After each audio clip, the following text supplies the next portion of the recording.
Bem-vindos ao Historizando. Continuando com o Projeto Enem, a gente vai falar hoje sobre a República Oligárquica, um assunto que cai bastante na prova do Enem. Mas antes de falar sobre a República Oligárquica, eu tenho um recadinho para vocês. Esse vídeo tem o apoio da plataforma do professor Noslen, um professor sensacional de português, gramática, redação, enfim, tudo que você precisa saber sobre linguagens e redação para passar no Enem, para passar nos vestibulares, concursos, também para se dar bem na escola. Já confere o link que eu vou deixar aqui embaixo. Para falar do processo da República Oligárquica, a gente tem que entender a República no Brasil.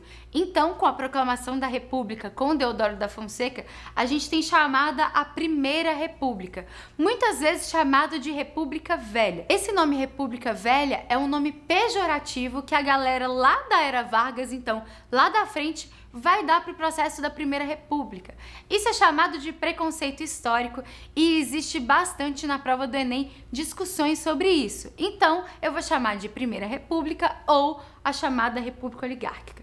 A Primeira República é dividida em duas: a República da Espada, que já tem vídeo aqui no canal e se fosse você não perdia, e o processo da República Oligárquica. É chamado de República Oligárquica porque são as elites que vão controlar esse processo político a princípio. E nem sei se é só a princípio ou se é até hoje, mas enfim, é chamado de República Oligárquica por esse controle maior da política pelas elites. Começando a falar da República Oligárquica, a gente vai falar de economia um pouquinho para depois falar desse processo político de domínio, então, das oligarquias, das elites brasileiras. A economia a gente tem que começar falando do Funding Loan. Por quê? O Funding Loan é uma consequência desse processo de encilhamento do Rui Barbosa. Encilhamento, então, foi uma política que o ministro da Economia anterior tinha feito, emitindo bastante papel moeda sem lastro, sem valor, e isso acaba gerando uma inflação muito forte. A intenção do Rui Barbosa era o crescimento industrial brasileiro, mas isso acaba não acontecendo da forma que ele queria e aí o Brasil entra num processo de crise econômica, por isso chamado Funding Loan. O Funding Loan vai ser uma renegociação de dívidas externas juntamente com um novo empréstimo para então o controle da inflação brasileira. Além do Funding Loan, a gente não pode esquecer de falar do café. Afinal de contas, desde o período imperial é que o café é o principal produto brasileiro de exportação. Mais da metade das exportações que a gente fazia na época era então em cima do café.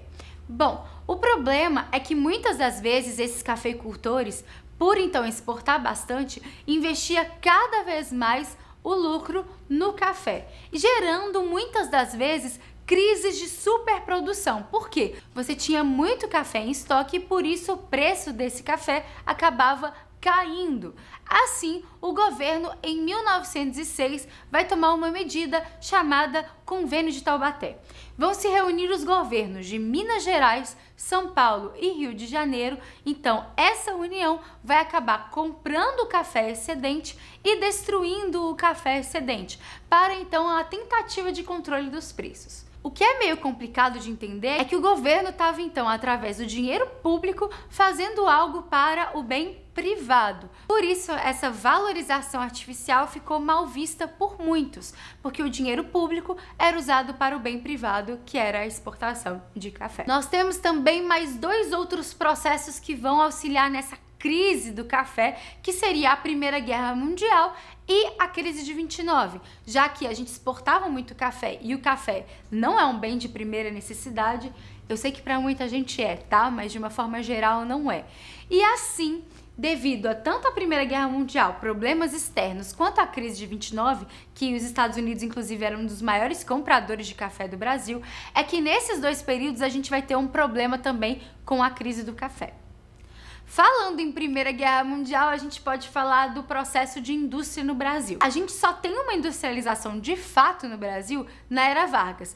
Porém, nós temos alguns surtos industriais desde o período do Segundo Reinado com a Era Mauá. E aqui na República Oligárquica não vai ser diferente. Esse processo industrial é devido então à Primeira Guerra Mundial e a gente chama de substituição de importações. Como assim? A gente então não consegue trazer o produto industrializado de fora devido devido à guerra, então muitos vão parar de produzir lá fora e a gente acaba produzindo aqui. Mais voltado para a questão de alimento e de tecido, já que são processos mais simples de industrialização. Outro destaque dessa indústria brasileira são os imigrantes que vão ser, então, operários, como italianos e alemães, por exemplo. E eles vão trazer não só a técnica da indústria que vem lá de fora, mas também algumas ideologias que vão auxiliar nos movimentos operários.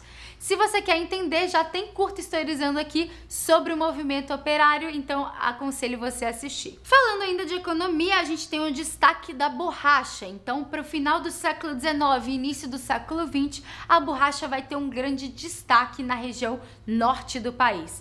Essa borracha, esse látex aí dos seringais, vão auxiliar bastante no lucro brasileiro e até mesmo no desenvolvimento da região da Amazônia, principalmente em Manaus. Só que vai ser um surto também, vai ser muito rápido, já que a partir de 1910 a Ásia também começa a produzir essa borracha e aí se tem uma concorrência. E na Ásia esse produto era mais barato e por isso vai ser muito rápido esse surto aí da borracha. Porém, trouxe várias consequências. Além, então, desse desenvolvimento da região de Manaus, tem também várias pessoas saindo do Nordeste para trabalhar na região Norte. E nós temos em 1903 o chamado Tratado de Petrópolis. Esse tratado vai ser a compra do Acre. Já ouviu falar no Acre? Tem gente que fala que ele não existe, mas ele existe sim. E ele vai começar a fazer parte do Brasil só a partir de 1903. Ele vai ser comprado, sendo que na época a região do Acre era da Bolívia. Agora falando do processo político dessa república oligárquica, que vai ter bastante relevância, inclusive na prova do Enem. Para a gente entender, a gente tem que pensar que foi a nossa primeira Constituição republicana, já que em 1824 a nossa Constituição era imperial. Em 1891 é promulgada essa Constituição republicana que vai trazer o federalismo como principal objetivo e tem também outros aspectos que vão auxiliar a gente a entender a República Oligárquica. O mais importante para entender é o chamado voto aberto. Então o voto não era secreto. Todo mundo sabia em quem você votava. Além disso, analfabeto não votava, entre outros aspectos. Para entender esse processo político, a gente precisa falar da política dos governadores de Campos Sales, que é uma aliança municipal, estadual e federal. Enquanto nos municípios e no estado se auxiliava então a eleger o governo federal, nós tínhamos o governo federal auxiliando com renda o nível estadual e o nível municipal. Lembra do coronelismo? Pois é, o coronelismo está então instalado nesse nível municipal. Logo, os coronéis, e lembrando que coronel não é do exército, tá? Era um apelido que se tinha os grandes fazendeiros da região. Isso tudo devido desde a guarda municipal do período regencial, se acabava tendo esse nome e esse apelido. Esses coronéis, então, através do clientelismo que é a troca de favores, ou então da questão da coação através dos jagunços, então do uso da violência, forçava os eleitores a votar no candidato que ele escolhia. Então isso em nível municipal.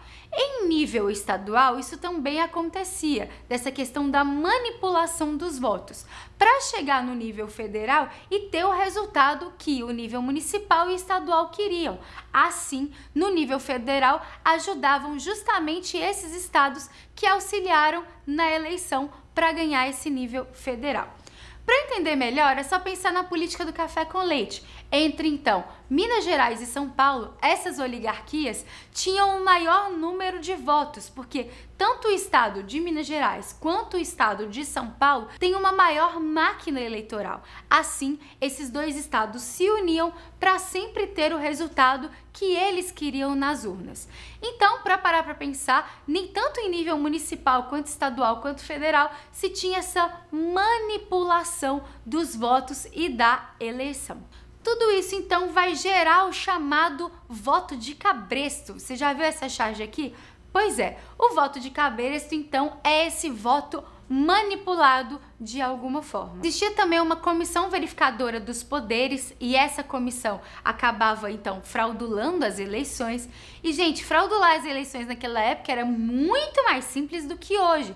Além de ser voto aberto, você tinha uma lista que você poderia sair escrevendo os nomes ali da galera que votava. Tinha gente que escrevia nome de morto, tinha gente que falava que era alfabetizado, mas não era e já levava a cédula pronta por alguém que tinha escrito por ela, entre vários processos de fraude. E mesmo assim, nessa comissão verificadora, se não chegasse no resultado que essa comissão queria, eles acabavam também mudando. Por isso, essa máquina eleitoral viciada transformava o processo eleitoral da República Oligárquica em um processo bastante fragilizado. Ainda sobre a política do café com leite, é importante lembrar que por mais que eles revezassem esse poder, algumas das vezes não se conseguiu então colocar um mineiro ou um paulista no poder. O Enem inclusive já mostrou isso na prova, então cuidado porque não necessariamente é tão regrado assim. Falando de crise dessa república oligárquica, a gente tem um movimento tenentista. Esse movimento tenentista vai auxiliar bastante na queda dessa república. É um movimento urbano criado então por tenentes que vai ser contrário a todas essas questões de manipulação, de controle das elites sobre a política, entre outras coisas. E o principal movimento dos tenentes vai ser a chamada Coluna Prestes, com a liderança de Luiz Carlos Prestes, que vão então percorrer o Brasil inteiro com essas ideias contrárias à chamada República Oligárquica. Para você entender um pouco mais sobre o movimento tenentista, tem um curto historizando aqui no canal. E também a crise de 29 auxilia nessa crise da República Oligárquica. Por quê? Com a crise de 29 você tem a queda então da produção do café e nessa queda da produção do café, Washington Luiz vai ser eleito, um paulista. Só que para então continuar com esse processo, esses grandes cafeicultores ficarem no poder, o Washington Luiz vai então nomear um paulista. Então se tem a quebra da política do café com leite, pois Minas Gerais vai romper com o Washington Luiz. Para se entender um pouquinho mais, a gente vai falar no vídeo de Era Vargas desse rompimento entre São Paulo e Minas Gerais. Bom, não se esquece que aqui no canal também tem um vídeo sobre as revoltas da Primeira República para se entender sobre esse processo da República Oligárquica. Esse vídeo foi só os aspectos mais importantes para te ajudar na prova do Enem. Bom, é isso, eu espero que vocês tenham gostado. Para continuar acompanhando o Projeto Enem, é só se inscrever no canal. Não se esquece de curtir o vídeo para ajudar a chegar em mais pessoas. Tem o site do Historizando, www.historizando.com.br, para mais conteúdo. Se vocês quiserem vir aqui no estúdio ou para gravar ou editar com eles, eu vou deixar o contato aqui na caixa de informações. Muito obrigada pela sua atenção, um beijo e até a próxima. Não esquece de conferir a plataforma do professor Noslen. Turbine seu aprendizado em língua portuguesa e alcance seus objetivos. Clica no link aqui embaixo.